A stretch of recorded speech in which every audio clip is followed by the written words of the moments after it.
Meet David, a 60-year-old guy from Vegas who's fallen head over wallet for a Ukrainian woman named Lana. He spent 7 years and $250,000 US on a relationship where he hasn't even met the other person. What?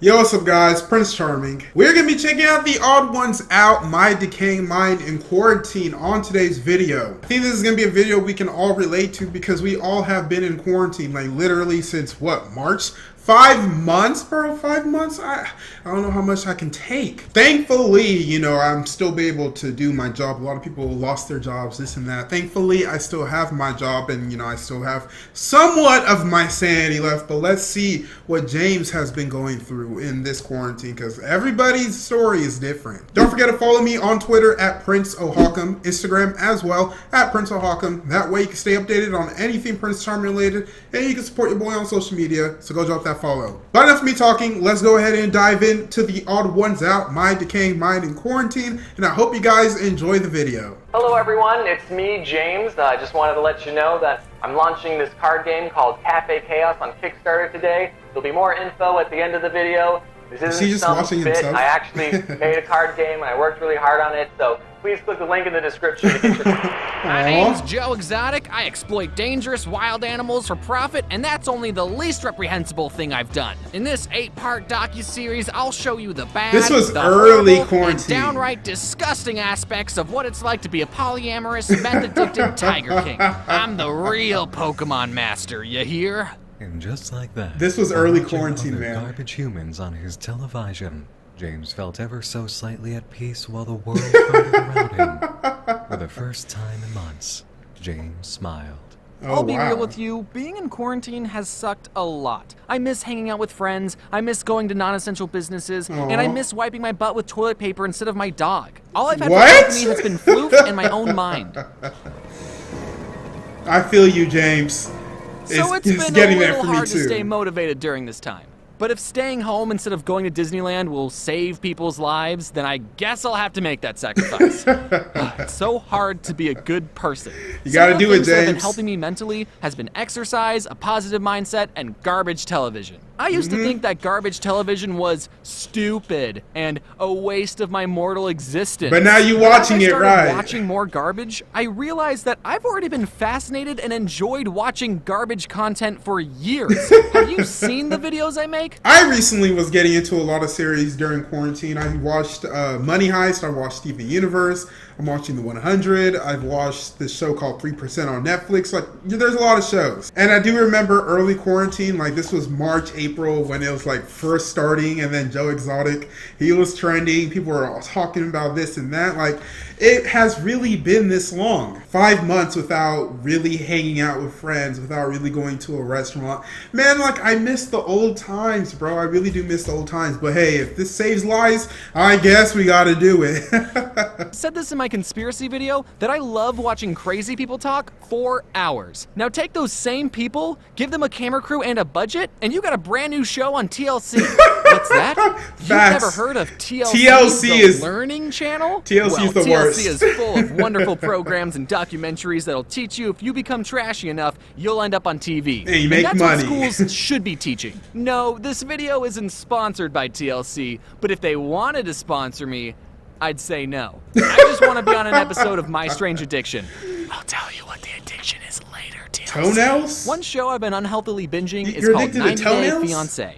It's about when a boy meets a girl, or a girl meets a girl, or a man meets a much younger girl online, and they usually sort how that of goes. like each other, but they're from different countries, so when they meet each other, they have 90 days to decide if they want to get married before their visa expires. It's great that the internet exists so that these clearly desperate people in different countries even have the chance to form a relationship. I mean, that's and cool, it's but equally great that the internet exists so we can watch too. very personal moments of these strangers' lives. The show really shines with the most garbage of couples. I've seen other YouTubers talk about this one specific couple.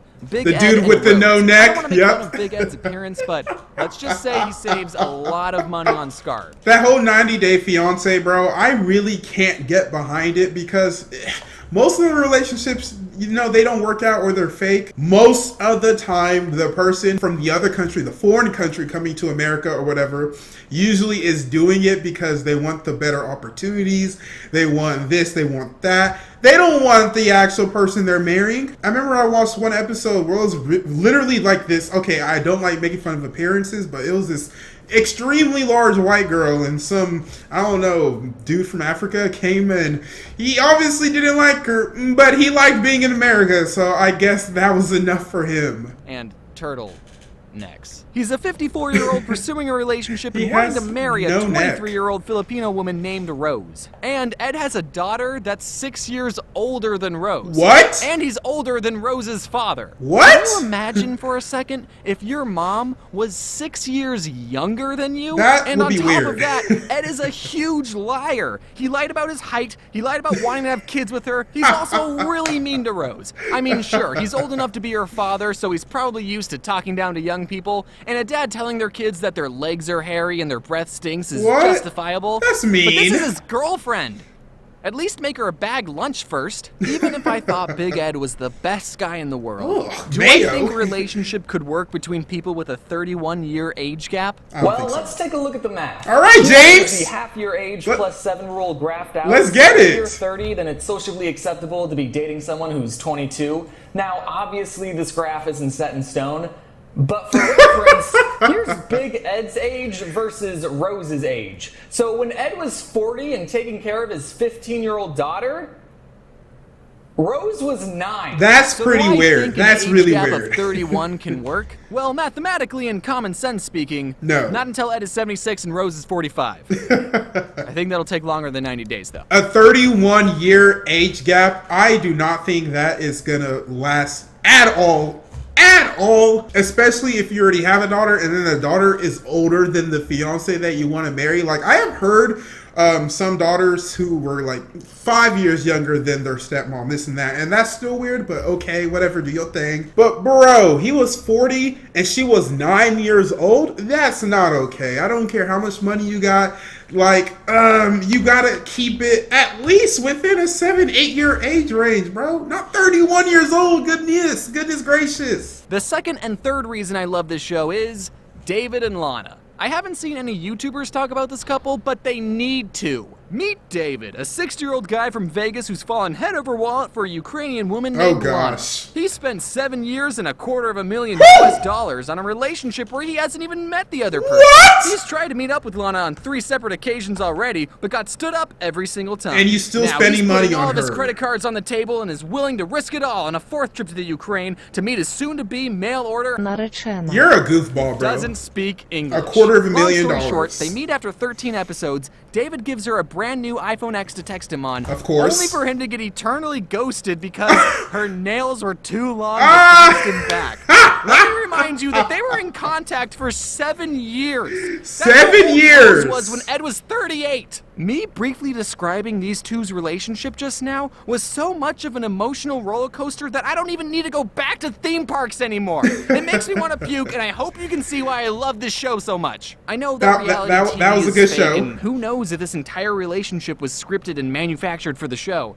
But I don't care if it's fake. This smile is real. I have that question a lot too sometimes, like, is the things that we're watching even real or fake? Because it's a reality TV show. You have to take reality TV show with a grain of salt. You can't always believe what you see on TV because, bro, some of these days I'd be thinking they can't literally be this much crazy people or this much weird people or this amount of people with weird, strange addictions. Like, half of it seems like boo hockey to me. And back to the David Laura thing, Lana, whatever her name was, bro, if I spent 7 years, $250,000 and all that time going back and forth to visit her in Ukraine, giving her an iPhone X and everything, and she still ghosts me, I'm sorry, I'm gonna need a body.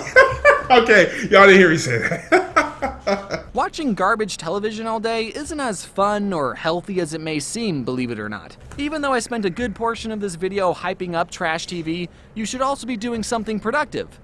Like watching YouTube videos. Yeah, that's productive. For all the garbage I watch some I've Prince been Charming. exercising more. Right when the pandemic began its exponential spike, I bought a home gym machine, and I've been working out 3 times a week with my friend DJ. Wow, DJ good and I for met you. Because we're both friends with Alan Becker, who makes these animations versus animator videos, and one day I noticed that DJ's muscles were a lot like one of my Japanese animators. Yeah, he was pumped up, right? Walking, breathing protagonist that my body dysmorphia had been holding me back from becoming. I reached my skinny hands out to DJ and said, "Hey DJ, can we work out together?" So this is where I put the iPad to talk to DJ. Okay, he's pretty strong. He's pretty strong. This is where I got the treadmill, the weights, and this is my favorite piece of equipment. Whoa! This rag up here. That's so a nice home gym you got. Okay, James, get ripped. Air conditioner, because it gets very hot in this garage. Yeah, this is what it used to look like a month ago. Anyway. The reason I started working out more seriously was because people were calling me skinny and other slanderous synonyms like slender and scrawny. Aw, and I told my poor friends that I James. was hurt by these comments. But they all unanimously agreed that it's true. I am a Slim Jim. It's good that you're deciding to work out. You know, there's never a bad time or a wrong time to really get into working out. You're actually doing way better than me, James, because the last time I actually touched a dumbbell or any sort of weights or any sort of exercise was back in March, bro, before this whole quarantine hit. You know, unfortunately, I don't have a home gym, and I also am GG on public gyms because that's gross. People sweat, touch things, don't wipe it down. So I don't know what I'm gonna do. Am I just gonna turn into a big fat blob? Hopefully not. So maybe I'll get my home gym soon. But until then, I don't know. I'm just gonna let my mind decay in this quarantine. It's important to have a reason for working out. Mine is self-loathing. DJ is forcing me to push myself. There you We've go. only been going for about 3 months, or a whole 90-day fiancé, Pause. and I've already gone from struggling to lift up this much weight to struggling to lift up this Woo! I'm flexing too much on you. I'm just proud of my progress. Okay, James. While trash TV is fun, remember to mix in some productive activities during the day. For example, exercise. You don't need equipment. Do 10 push-ups right now. Lose. Clean up after yourself. During these hard times, keeping your space organized and tidy will be a big boost on your mental health. That's Wear true, a face that's mask true. if you need to go out. Learn how to cook. You should also be eating healthy too. Stop eating so many bagel bites. Have hardcore fans. Remind yourself how safe And you he's are eating inside. bagel bites. These guys can get COVID and a broken tooth. Wear a face mask if you need to go out. Shave your head. Who cares anymore? Okay, I'm Watch starting to competitive think sports a lot of fishing these and get tips your blood pressure to rise so aren't much that you good. get pressured into working out again. Okay. And oh my God, how big is that fish? Oh my God, it's a 1,200-pound bull shark. James, did you They need shave your 7 head? people to pull it on the boat, and oh my God, is that Big Ed? He's going And crazy. last but not least, check out my newest game on Kickstarter. Over the last year, I've been developing a new game called Cafe Chaos. You start the game by choosing a character with a unique ability, target other players, and throw food combos like Moldy, Ugh. double deep fried, Ugh. couch cushion, Ugh. frozen, Okay, chocolate pretzel, that's pretty good. Okay. pickled. Ah! That's actually an illegal move, so don't do that. Avoid taking splat points by ducking or using your character's special ability while grabbing more food to throw at opponents. There's a whole bunch of characters to choose Okay, from, James, but I also get your invited little some merch friends in. of mine to join the fight. Yeah. Their cards can be found in the Animators pack, and you can see all the other packs over on my Kickstarter page. Some of these deals will only be available for the 30-day campaign, so be sure to check them out. Woo! Look at that! Forever. Virtual meet and greet Hopefully, combo this game package. will help you get through quarantine as much as it's helped me. Thank you all for watching, and wear your seatbelt. That was it for this video, guys, and I hope you enjoyed it. Well, the odd one now basically explained it, perfectly. You need to stay gang, you're exercising, eat healthy, wear your mask whenever you go outside, clean your space so that way your mental health improves. And get into a good series. I have been getting into a lot of series. Like I said, Steven Universe, I used to dog that show. I used to not like that show, but when I watched it, it was so heartwarming and like, bruh, it really changed me as a person. And low-key, I gotta watch it again. Same for a lot of these shows I've been starting. So, this was a perfect odd one out video. Yes, your mind may decay while you're in quarantine, but it's up to you to decide how much it decays. If you just want to be a couch bum, you can be a couch bum. But if you want to learn a new skill, a new hobby, or whatever, you can get that done. But don't forget to follow me on Twitter at Prince O'Hawkum, Instagram as well at Prince O'Hawkum. That way you can stay updated on anything Prince Charming related, and you can support your boy on social media. So go drop that follow. But that was it for this video, guys. My name is Prince O'Hawkum. Stay charming, my friends.